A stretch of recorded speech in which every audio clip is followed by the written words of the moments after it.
Last time on the Skip and Josh podcast.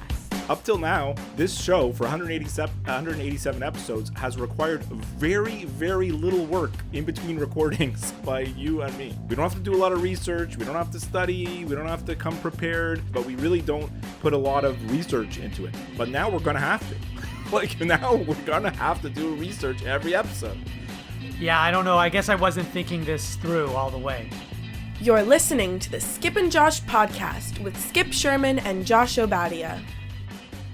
Okay, Skip, so today's episode is going to be top 7 Montreal food institutions, but before we get into our top 7 list, I wanted to mention to you something that I just discovered this week, and this is going to go under the category of things that I care about that you probably will not. Continuing theme. Yes. So there's this new company that was just invented a couple of months ago. It's a husband and wife, and the husband realized that during this pandemic, he wasn't going to be able to do his job and realized that he's going to need to earn an income somehow. And so he created this company, and it's called I Miss Montreal Food. And what this company does is they will deliver almost any Montreal food that you want from Montreal to Toronto on the same day. On the same day. On the same day. I mean, obviously, you're not going to get it in 30 minutes, but like hot food. Like if I want, I don't know. I don't want to reveal something on my list, but if I want a poutine from somewhere, they'll give me a poutine. So again, I don't know about poutine specifically because, they only have, I guess, an arrangement with certain restaurants in Montreal. But yes, they do deliver hot food. Now, obviously, you're going to have to reheat the food because, it's not going to still be warm by the time it gets to your place. But a friend of mine actually, on Father's Day, he got a gift from his wife. He's an ex-Montrealer, and he got a gift from his wife, and it was a few different restaurants in Montreal that delivered this. Well, I mean, this company delivered from a few different restaurants. And he said the food was great. Like, they had to reheat it, but it was great. And of course, there's a minimum order. Like, you can't just order $10 meal because they're not going to drive all the way from Montreal to Toronto for a $10 meal. I can't wait to check out the website and see what they're offering. It's very, very curious. Top 7 Montreal food institutions. So one additional rule that we have for these episodes is that whoever selected the topic, that person needs to go first. So since this topic, Montreal food institutions, is yours, you're going to start.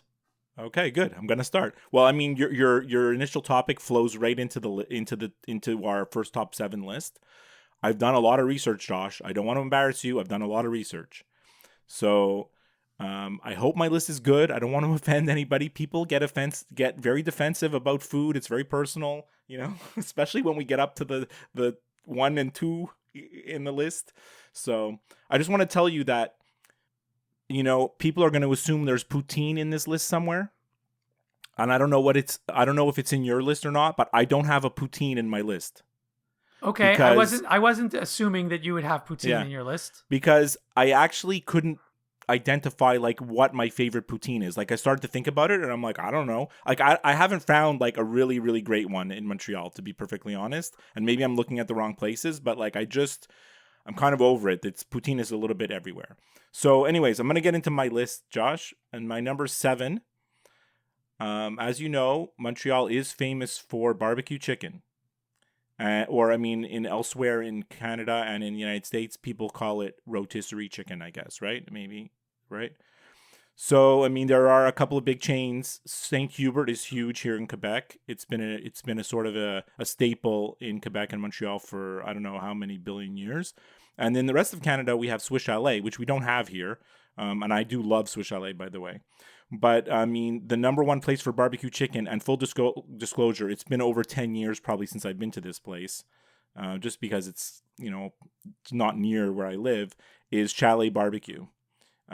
It's located at 5456 Sherbrooke Street West, and it was established in 1944, if you could imagine. So if you are looking for the best rotisserie chicken, I think the consensus is that you can probably pull Montrealers, and the consensus is this is the place, right? So that's a good start to your list, by the way. So my number 6, I'm almost positive it's not going to be on your list. It is Momesso's. Have you ever been to Momesso's? I've never been to Momesso's. I've never heard of Momesso's, and so definitely not on my list. You've never heard of it? No, is this the guy who does the Canadians hockey games? Well, it's his father. It's his family's restaurant. Yes.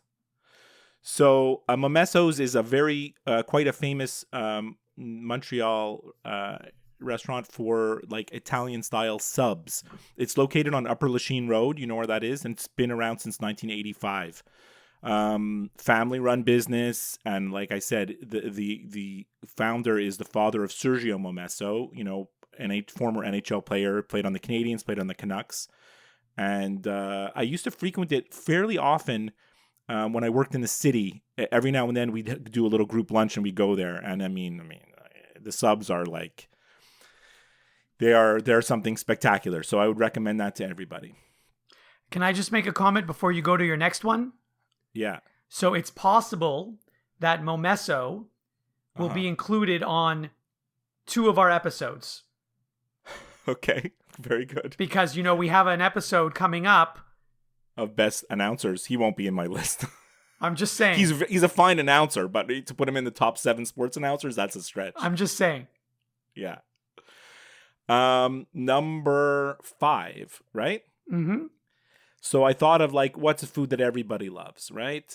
I started thinking about hot dogs. Montreal's famous for the steamies, right? Mm-hmm. And at first I jotted down the Bell Center, and I was like, that's not right, because the Bell Center hot dogs are good, but it's not like they were at the Forum. We're old enough to remember the Forum. So then I started thinking about the best hot dogs, and you know what I arrived at? I think I do. DeCarry Hot Dogs.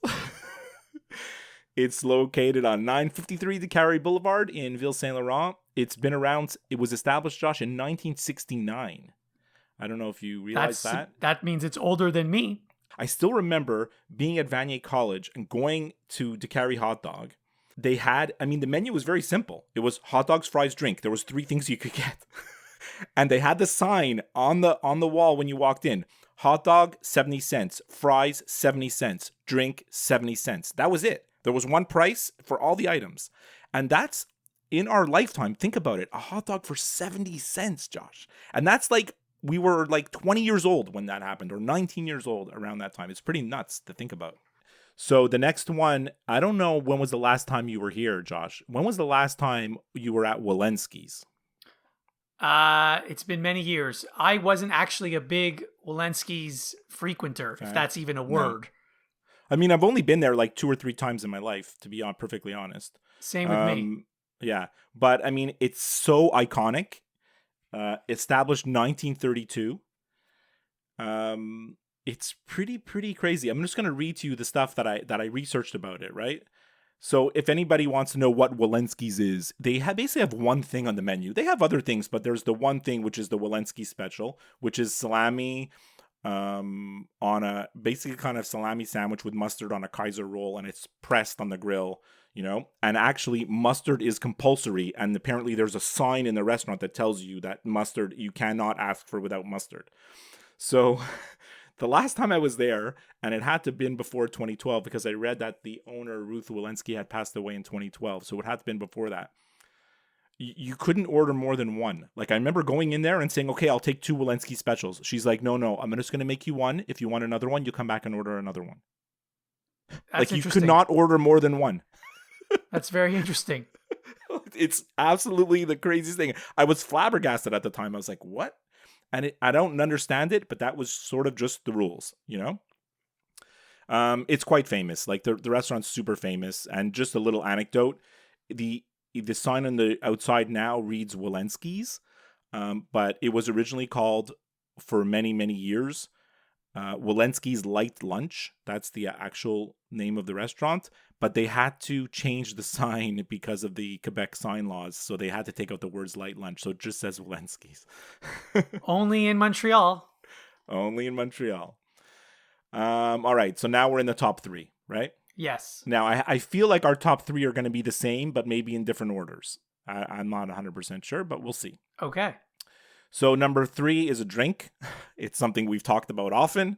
We did a live episode from this location almost exactly a year ago. and that's the Orange Julep. Now, I want to tell you something about the Orange Julep. Well, 7700 de Carey Boulevard, established in 1945 at that location, although apparently the drink was sold in stores and other locations beginning as early as 1932. The drink is fabulous. It's a kind of, it's like the episode says, it's an institution, right? The drink is the drink. Like, this is what you go for. But I want to tell you, the food is not good. Like, I'm not a fan. I'll eat the food. You know, they have hamburgers, hot dogs, and recently they've expanded the menu. They have all kinds of stuff. But like, I'm not a fan of the food at all. Like, do you remember going there as a kid and they had their waitresses on roller skates? Oh, of course. Yes, absolutely. Yeah. So, I mean, that's my number 3. Anybody who's ever been to Montreal and seen it, it's the giant, like 3-story giant orange. It's like humongous orange. You cannot miss it. All right. Number 2 is a kind of divisive topic, Josh. Because, as you know, Montreal is quite famous for the Montreal bagels, right? New Yorkers will tell you that New York are the best bagels. It's sort of a debate. I mean, I mentioned this once to my New York workers. They're like, what do you mean a debate? I've never even heard of Montreal bagels, you know? But if you go online, I know. Can you imagine? But if you do go online, there's many things that compare the two. And actually, the fairest comparison is not to even compare them because they're almost like two different things. So there's 2 real famous Montreal bagel institutions. It's St. Viator Bagel and Fairmount Bagel. They're just 10 minutes away from each other, even by walking, 2 minutes by car from each other. So Fairmount has been around longer. Fairmount was established actually in 1919, if you could imagine, like how old that is, right? Although the current location has been there since 1949, and St. Viator Bagel's been there since 1957. But I mean, I think if you polled like 1,000 Montrealers who like bagels, you'll get 500 votes for one and 500 votes for the other. My preference is St. Viator Bagel. I sort of like the establishment better. And I don't know, I have a slight preference towards the St. Viator Bagel as opposed to the Fairmount, And I would definitely recommend anybody visiting Montreal, go to St. Viator Bagel, ask for a bagel hot out of the oven. They're just sitting there. There's 1,000 bagels sitting there in a big bin that have just come out of the oven, and grab one hot. It's going to be a great experience. And now I feel like our number 1 is going to be the same. Now, you can sort of nod or not nod and just ignore me. I don't care. But I feel like the number 1 is going to be the same. Well, here's the thing. Here's the thing. Yeah. I know which 6 you've said already. So if this one isn't number 1, that means it's not on your list at all. And you need to have your head examined. That's a big problem if it's not on my list. So, I mean, Schwartz's Deli, St. Lawrence Boulevard, it was established in 1928. I mean, this restaurant's written up in all the travel books. If you go to any tourist book, travel book, they're going to tell you to go there. Anybody who's seen it, I mean, there's always a lineup. There's a lineup basically anytime you go, there's a lineup. Part of that is because of popularity. Part of that is because it's a really tiny place. How many people do you think it seats? I don't know, 40? I think it's more than that. Yeah. I think it's close to 100, I think. But it's because you sit, actually, if anybody hasn't been there, you sit with whoever. If me and you go together tonight, well, if you were here, like if we and you go today, we would sit at a table. There's no tables for 2, right? So you would sit at a table with 4 other people, right? Or sit, like wherever there's an empty 2 spaces, right? Or sit at the counter. Yeah. So just to, I actually didn't say it. It's the most famous smoked meat. Montreal's famous for the Montreal smoked meat, and this is the most famous Montreal smoked meat, definitely by far. I mean, it's been on tons of travel shows. I mean, it's written, like the amount of accolades that Schwartz's Deli has had is like, out of whack. But what I do find interesting, well, first of all, I tend to go there once a year, usually with you, right? It's interesting now. It's very touristy. Don't you find, like, when you go? Yes, especially in the summer. Yeah, most of the people there are actually tourists that are going there, for the first time. And I remember going there with you recently in the last like 5 years, and because we're speaking English, right? The waiter just sort of assumed that we weren't locals. And he was like, "Where are you guys from?" Like he was like engaging us as if we were tourists, you know. And I'm like, "Oh no, we're from here," you know, like across the street. We're not new to this. And then the other thing that I remember specifically about that time, we were sitting with these other two girls who were definitely tourists. Like, and then actually the way I saw her do to her smoked meat sandwich disgusted me, and it confirmed that they were tourists because the smoked meat sandwich was presented to them. She takes off the bread. She puts salt on it. She puts salt on the smoked meat sandwich. I don't remember her doing that, but I'll take your word for it. Proceeds to put ketchup, which is not even on the table. You have to ask for that, you know? So that was something. That was something that kind of scarred me for life. I was like, what is going on here?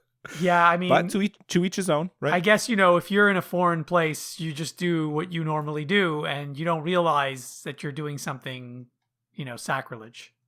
Yeah, that's or it. sacrilegious. I mean, well, whatever it is, yeah. I mean, so that's my list, Josh. I mean, I did a lot of research. I hope you like the amount of effort I put in there with my historical facts.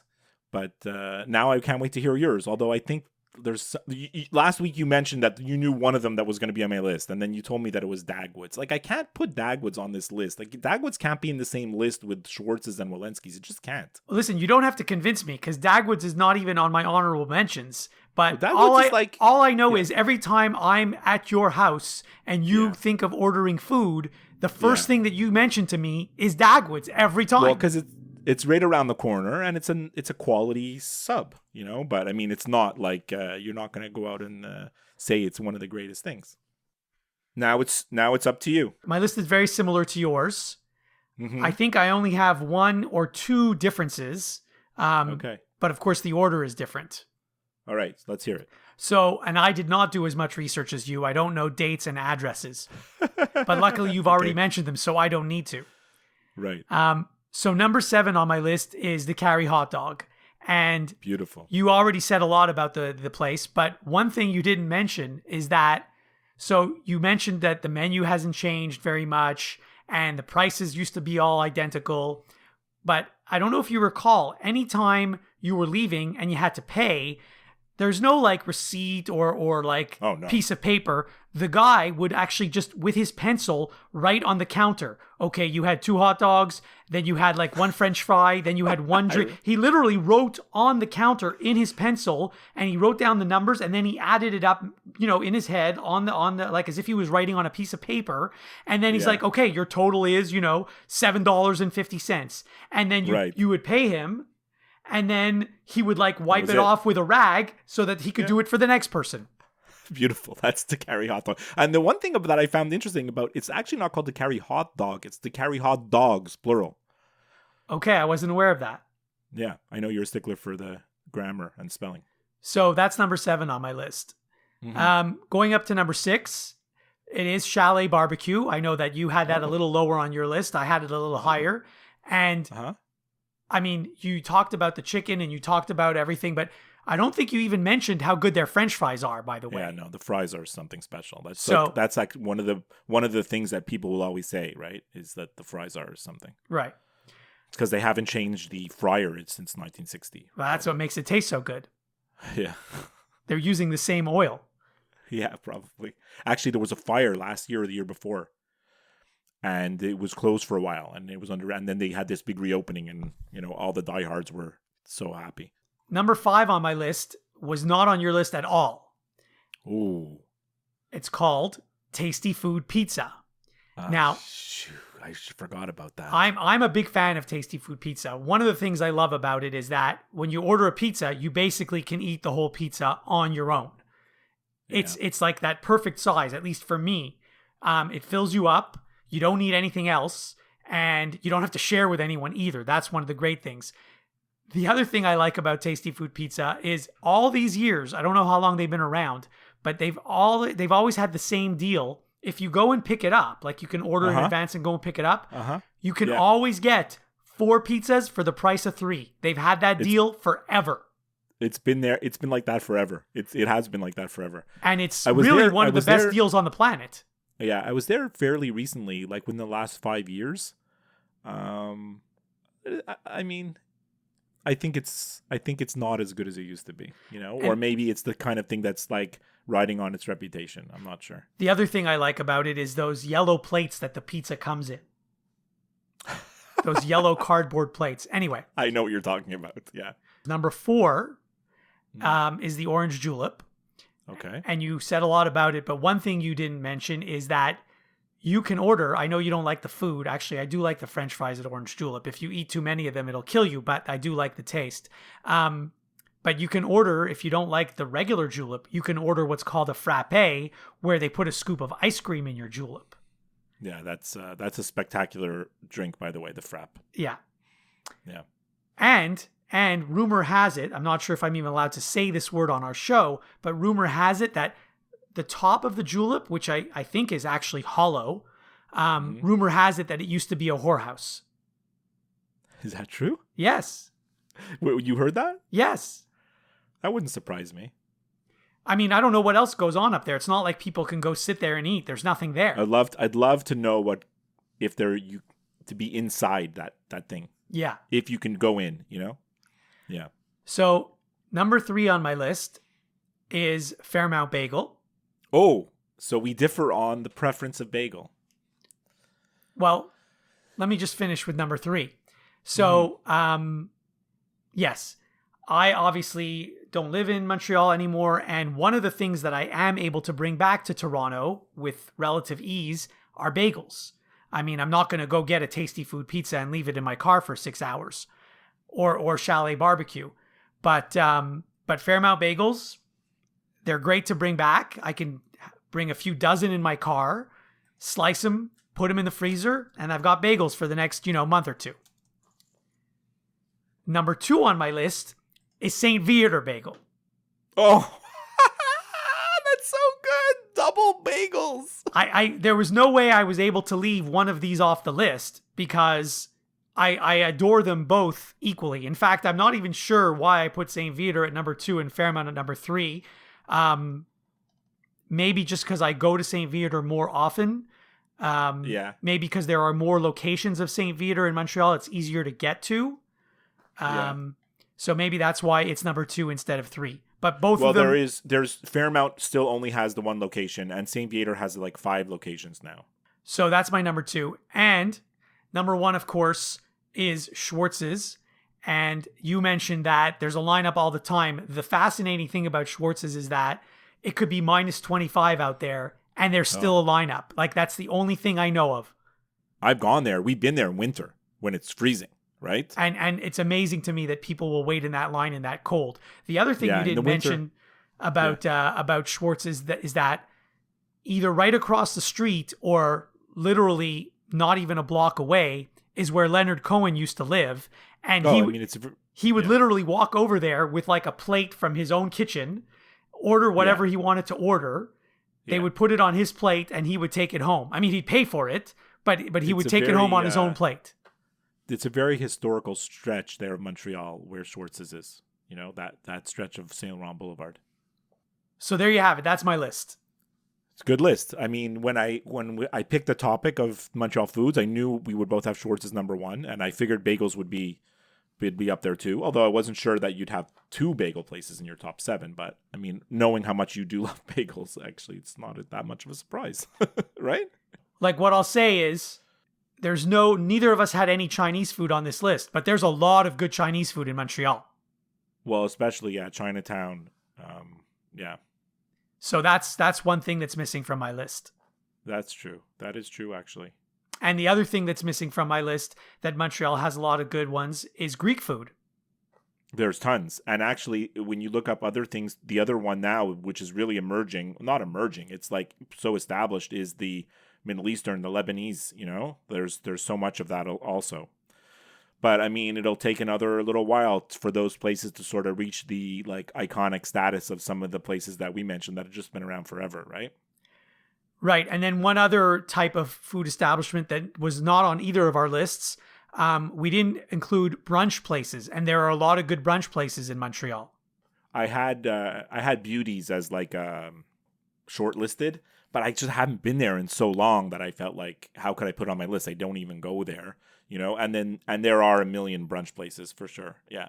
But the fact that we put the bagels, I mean, that's pretty key. So The Skip and Josh podcast is available wherever you listen to podcasts, including Apple Podcasts, Stitcher, Google Play, iHeartRadio, and Spotify. If you listen to the show through Apple Podcasts, please leave a review. To interact with the show, send an email to skipandjoshshow@gmail.com. Follow the show on Twitter @skipandjosh, and go to facebook.com/skipandjosh to like the show page. To see links mentioned on today's episode, go to skipandjosh.com. And now for some final thoughts from the guys. Okay, Skip. So this sort of relates to what we've been talking about for the last few minutes. You know, all these sporting events have been canceled or postponed or rescheduled. Yeah. But there's a sporting event coming up, I think next week or in the next whenever, that actually has not been canceled. Which And it's the Nathan's hot dog eating contest. Joey Chestnut, is he going to retain his crown, or who's the other guy? Well, I'm reading a story right now online. Joey Chestnut has been training and is ready to go. And in fact, I think there's even odds in Vegas on you can bet on who you think is going to win. Oh my God. Oh, well, I'm sure you can bet on anything, no? You can, absolutely. That's super funny, no? It's very funny. Well, yeah, you know, the biggest rivalry in sports is it's not Duke, North Carolina. It's not Michigan, Ohio State. It's not Bird versus Magic or even now Jordan versus LeBron. It's Joey Chestnut versus Kobayashi. Unbelievable valor from that man right there, Joey Chestnut. He may indeed have changed the course of this nation, righted the course of our nation. Chestnut is a true American hero. You're right. However, if you look back at the last, I think, 9 years, Joey Chestnut has won 8 of them.